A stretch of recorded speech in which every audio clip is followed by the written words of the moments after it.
Okay, Trump's Republican tax plan just passed in the House of Representatives.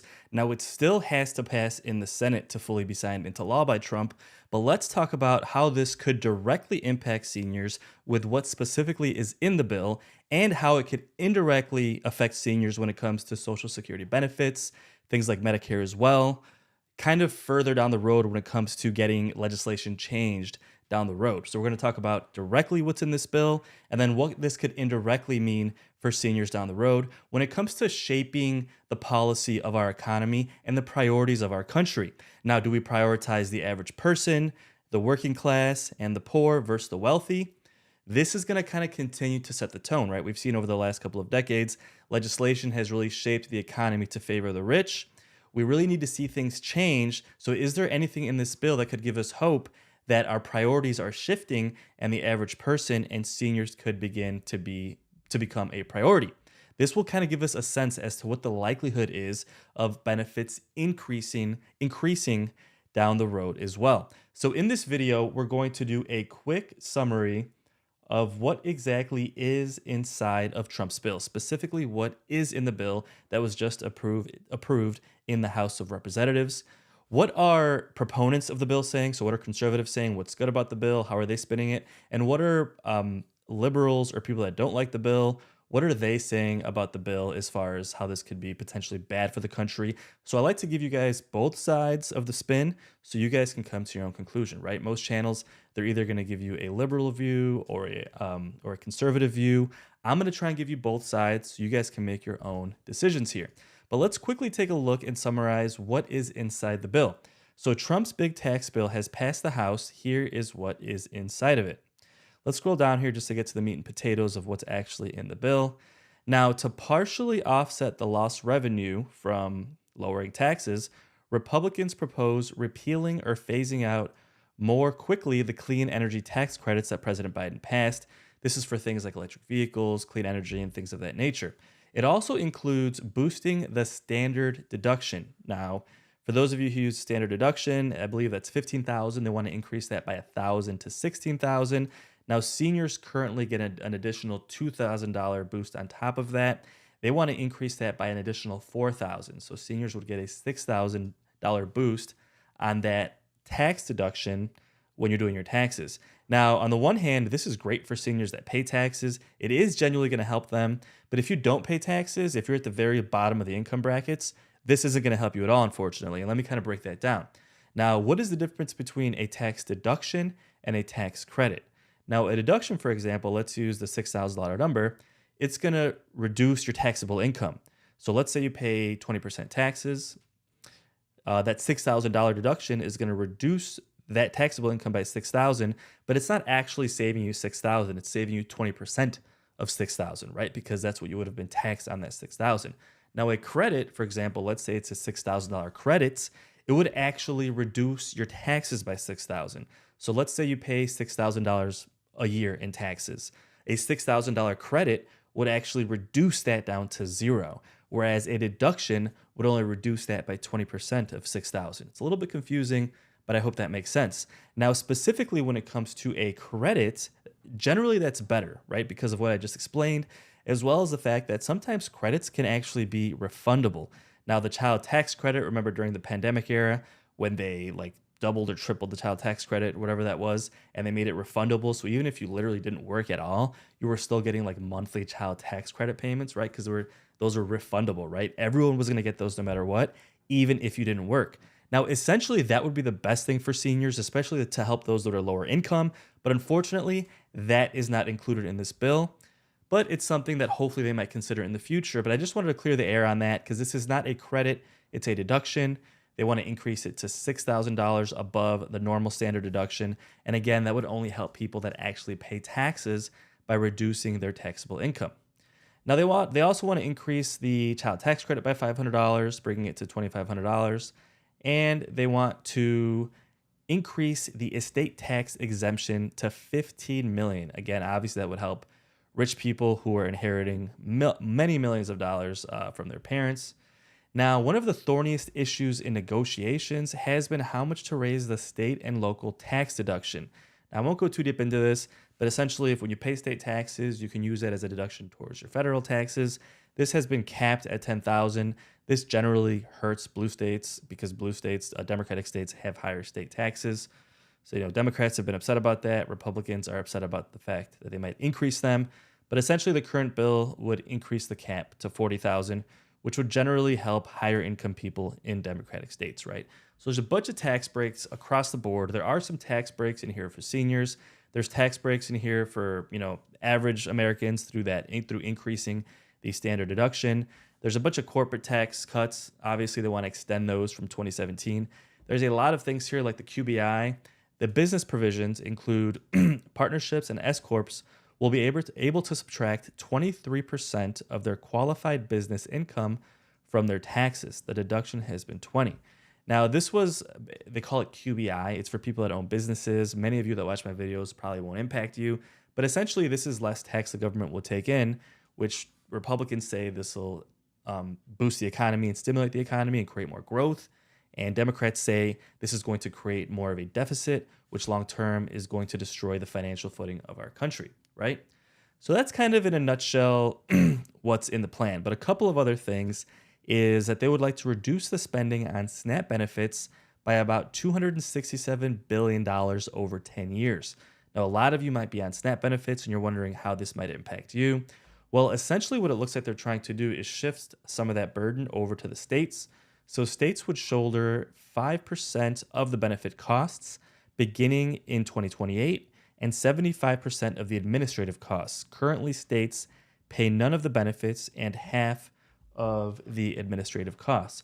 So as of now, it's kind of hard to tell, right? If they're cutting 267 billion over 10 years by SNAP benefits, how much of that is truly going to be cut and how much of that is just going to be shifted over to the states to pay for, right? Either way, it's not really a great thing to be seeing SNAP benefits being cut. They also want to put massive cuts or requirements into Medicare, which could potentially affect some of you in my community. Now, Republicans are expanding the work requirement, at least they want to in this bill, to receive food aid. Under the current law, able-bodied Americans have to work until they're 54. This would increase it to 64. So if you're 62, you're on Social Security benefits, you're getting SNAP benefits as well. They could potentially implement some work requirements where you're either going to have to work to some extent. We're not sure how much. I believe what they're saying is 80 hours per month. So this could impact a small fraction of you. Most of you, if you're over 64, this wouldn't impact you. But potentially, if you're under 64, you're going to have some work requirements to continue having your SNAP benefits. Of course, there's also the massive impacts to Medicaid. A lot of my viewers are on Medicaid as well. They want to reduce spending on Medicaid over the next 10 years by nearly $700 billion. And the way they want to do this is they want to create new community engagement requirements of at least $80 per month of work, education, or service, right? So essentially, when it comes to the Medicaid requirement here, I haven't seen anything saying there's an age cap, okay? So with the SNAP benefit reduction and the requirements, if you're over 64 and this goes into law, it would not impact you, you would not have to work. But it looks like, at least as of now, which it could change because it still hasn't passed in the Senate, it looks like you're going to have to work 80 hours per week if this passes, 80 hours per month, sorry, or 80 hours per month of education or public service, which is such like volunteer work, right, which is fine, to qualify for Medicaid. This is why they're saying this could potentially impact people who, are seniors. Even volunteer work can be a challenge. Essentially, putting these requirements on Medicaid could be a massive issue. Now, a lot of you are on Medicare, and then you have Medicaid as well. If these requirements come into place and you can't work or you can't do your volunteer work, this could be a massive issue, and people's benefits could be cut down the road. Now, the new requirement would begin at the end of next year, at the end of 2026, right? So there'll still be about a year and a half. But that could be a scary thought, folks. To me, that is the most controversial thing in this bill that could affect our community. But let me know your thoughts on that in the comments below. Now, that is directly how this plan could affect you, right? It could potentially create that work requirement for Medicaid if you're on Medicaid. It could give you that $6,000 additional standard deduction if you're a senior and you pay taxes. However, if you're a senior and you don't pay taxes because your income's lower, that unfortunately would not benefit you. Now, what could this mean indirectly when it comes to laying out the policy in this country and shaping the economy and the priorities of this country to show us, hey, is our country and our government going to begin, prioritizing the average person? Are they going to begin prioritizing lower income people? Or are they going to continue to prioritize corporations and billionaires? Now, I've been saying it for years on my channel that the government should be working for the average person and those who actually need the help, those who have worked their entire lives, not for the billionaires in this country. Now, unfortunately, whether you're Democrat or Republican, there are some things in this bill that could say, no, this isn't progressive, meaning it's not helping, lower income and average people. It's more so regressive and helping wealthier people who honestly don't quite really need the help. Now, we're going to play some clips here from the liberal media and see what they're saying about it. We're going to play some clips from conservatives and Fox News, see what they're saying about it, so you guys can come to your own conclusion. But really quickly, generally what people are saying is that this policy, although there's a lot of good things, like I said, it could give that tax credits or that tax deduction. There is a worry here that it could be regressive, meaning that it could be offering substantial benefits to high-income households while imposing potential hardships on lower and middle income populations through service cuts, right? By making it harder to qualify for Medicaid and things of that nature. Now, this could potentially suggest that the policy is going to continue to shift towards favoring wealthier individuals, favoring corporations, and less emphasis on programs supporting average and low income citizens. But let me know your thoughts on that in the comments below. Personally, I'm a little concerned when they're thinking about giving tax breaks, of which most would go to higher income folks in this country. I actually have some notes here. Let me see if I could scroll up. How the majority of the benefits are going to high income individuals. So if we take a look here, distribution of tax benefits, high income individuals, households in the top 1% earning over $743,000 per year annually are projected to receive an average annual tax cut of $61,000, right? So the top 1% would receive an annual tax cut on average of $61,000. Now, middle and low income individuals would have benefits that are more honest, some analysts suggesting minimal tax relief and potential increases in costs if they don't qualify for things like Medicaid because of these requirements. Now, I believe they said the average person might save like $500 to $1,000 per year with these tax benefits, whereas the top 1% are going to save tens of thousands per year, right? Now, those are the estimations. Let's take a quick look. Again, on this channel, I like to show you guys both sides of the story, what Republicans are saying, what Democrats are saying, to help you guys come to your own conclusion. But I just want to say that, besides the direct impacts this bill could have, what could be actually more important are the indirect impacts, right? Is the government working for the average person? Are they working, for the hardworking people who have worked their entire lives and are on Social Security benefits? Me, I'm 36. When I'm 65, are the benefits going to be there for me? Or are they going to continue to work for the rich and the billionaires in this country? Personally, I'm a little concerned. Like I said, the bill is still going to be, updated. It's going to be amended in the Senate. But really quickly, let's take a look. Let's see first what liberal media is saying about this bill, what their concerns are. Then we'll show what conservative media and Fox News is saying as far as being proponents of the bill and how it could help stimulate the economy, stimulate growth. Essentially, what they're saying is that growth solves everything. If this bill stimulates growth, it's going to solve the inflation issue, it's going to solve the deficit issue, and everything's going to be fine. But really quick, let's take a look and see what the Democrats are saying about this bill.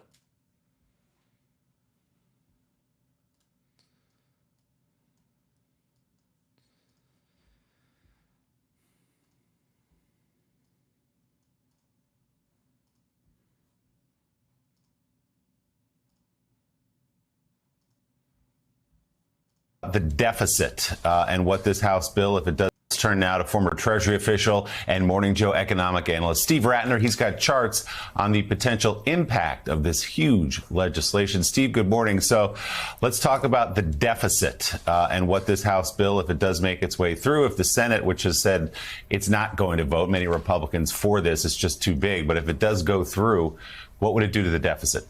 Yeah, as you can imagine, given what Ali just went through and all the lists of things that they're doing, the impact on the deficit is pretty significant. Let's just put some numbers on some of the cuts. First, The extension of the personal income tax reductions that were made during the 2017 bill and are set to expire at the end of this year, $2.2 trillion over 10 years. Raising the standard deduction, $1.3 trillion. The child tax credit, $800 billion. And then you get into Trump's campaign promises: no tax on overtime, car loans, interest, and tips, $200 billion, increasing defense spending. This is his attempt to take Social Security taxes away from seniors so they don't have to pay them by giving them a special deduction. And then you get into the cuts: the student loan changes, the climate funds, and Medicaid, $700 billion of Medicaid cuts. So what does that do to the deficit? Here is the baseline deficit. So even without this tax bill, the deficit was essentially going to keep going up over the next 10 years, maybe come down a little bit at the very end, but essentially up. Then you add in the tax bill that we just talked about, including the fact that they've played the same gimmick they played in 2017, setting up some of these things to expire. And that would make the deficit impact higher, but not as high as if you made all this stuff permanent. The record of Congress, stuff almost always gets made permanent. And so somewhere along in here, they will make this permanent and we'll end up on this line. And this line is something like $25 trillion of additional debt. Now, I do want to say that the other thing that happened yesterday, not as visible and consequential as these House votes, is the fact that the Treasury yields went up very, very sharply yesterday. The Treasury sold some 20-year debt. It didn't go well. The 30-year Treasury bond is now above 5%. What does that mean? That couldn't, well, it means higher rates for mortgage Okay, I just want to quickly summarize what they're saying here. They're essentially saying that if the deficit continues to spiral kind of out of control and balloon so quickly, that essentially other countries will not be investing in our bonds, right? So when you invest in bonds, you're investing in government debt, and that is backed by what they call the full faith and credit of the US government. Now, if the government is insanely in debt, the full faith and credit doesn't look so good. And you might have seen on the news recently that the AAA rating of the United States federal government was lowered to AA, meaning, that debt might not be as good, whereas the US debt has usually been looked at as pristine. It's the best debt in the world you could buy. Therefore, it becomes the reserve currency. The dollar is the strongest form of currency in the world, and people are just buying our debt, which allows us to have a money printer, right? When the entire world is buying US debt, that gives the US the opportunity and the privilege to print essentially as much money as they want, because there are enough customers out there that are willing to buy that money in the form of debt. Now, if the deficit is expected to go up so quickly, because of that, now they have downgraded the US from AAA to AA when it comes to debt, meaning the point being is that if these deficits continue to get out of control, essentially that money printer ability that we have, the fact that other countries want to buy US debt, could start to diminish, which would weaken the US dollar. Now, that's what the liberal media is saying, right? This is really the long-term impacts of this deficit, and this bill could potentially make that worse. Now, let's take a look and see what conservative media is saying and how they're kind of spinning this and saying this could potentially be a good thing. Essentially, what they're saying is that growth solves everything. If this bill spurs economic growth that outpaces the increase in the deficit, then it really doesn't matter, because when you increase GDP, when you increase gross domestic product and you increase growth that outpaces the deficit, essentially everything works out, right? Because the deficit goes up, but the growth goes up much quicker, which technically should be sustainable. But let's take a look and see what they had to say. All right, now the deficit panicans need to stop fear-mongering and learn to love growth. And that's the subject of this riff.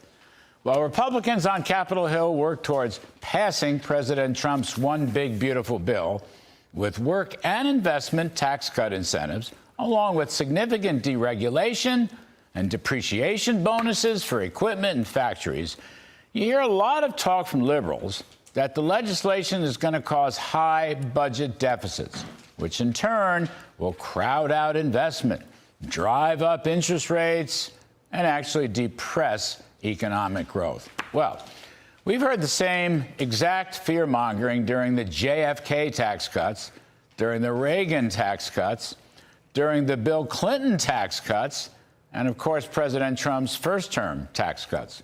None of the fears ever panned out. Actually, the nub of the debate is the so-called link between budget deficits and interest rates. Now, Models from the Congressional Budget Office and the Penn-Wharton model both argue that bigger deficits create higher interest rates. Sorry, they are wrong. Actually, a very good case could be made for the inverse, the opposite, that higher deficits actually lead to lower interest rates, and lower deficits lead to higher interest rates. So how's this possible? Well, stay with me on it. Larger deficits come from weak or even recessionary economic growth. That triggers automatic spending stabilizers in the budget. It also sinks revenues from higher unemployment and falling corporate profits and fewer people working. Now, on the other hand, strong economic growth reduces the demand for budget assistance programs, and it increases revenues as more people work and businesses deliver higher profits.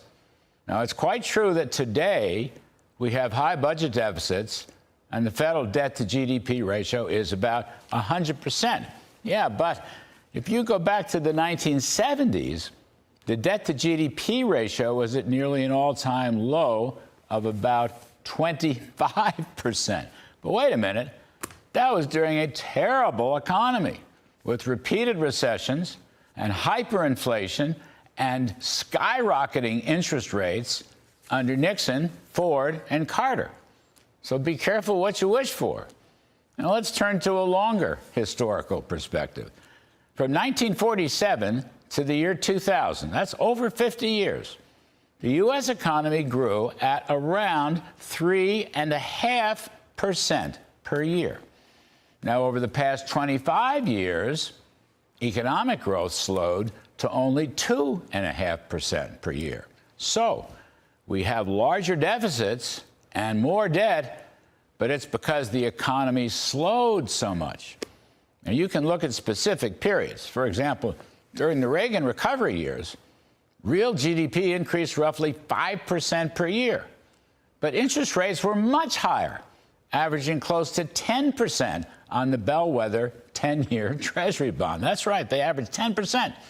During Bill Clinton's second term, aided by the Gingrich Congress, real growth averaged 4.4%, but the 10-year bond averaged 6%. Today's 10-year is about 4.5%, much lower than the Clinton years or the Reagan years, when growth then was a lot higher than it is now. During the Clinton years, by the way, deficits shrank. The budget was nearly balanced, but interest rates remain relatively high. I think there are two reasons for this and for today's high deficits and debt. First of all, economic growth has slowed during the past 25 years, as I said. Second, we've had two terms of the very liberal Obama administration. We've had COVID, and then one term of an even more liberal Biden administration. So while economic growth was slowing and the automatic spending stabilizers kicked in, but on top of that, there were massive increases in entitlements. And those Clinton-Gingrich welfare to workfare reforms was changed to workfare out, welfare in. All I'm pointing out here is that there's no reason to assume that tax cuts will lead to deficits that will necessarily drive up interest rates. Okay, so that's a lot to take in there, but essentially what he's saying is tax cuts don't necessarily lead to deficits, at least, from their opinion, because if you're creating enough growth, now there's more money flowing into the economy, so there's a much bigger pot to tax, right? So even though you're lowering the percentage of tax and the amount you're taxing, since there is more income and the economy is growing because you've stimulated it so much that you're in fact actually not creating a deficit. He also goes on to say that if the economy is stimulated and there's plenty of growth, you have more people working, and therefore you need less entitlement plans, as he calls them, like unemployment benefits, Social Security benefits, and things of that nature. Let me know your thoughts on that in the comments. I think it's a thin line. Obviously, both sides, to some extent, have somewhat of a point. It's going to be interesting to see how things shake out. Obviously, like I said, there's a lot of things in this bill that will directly impact seniors.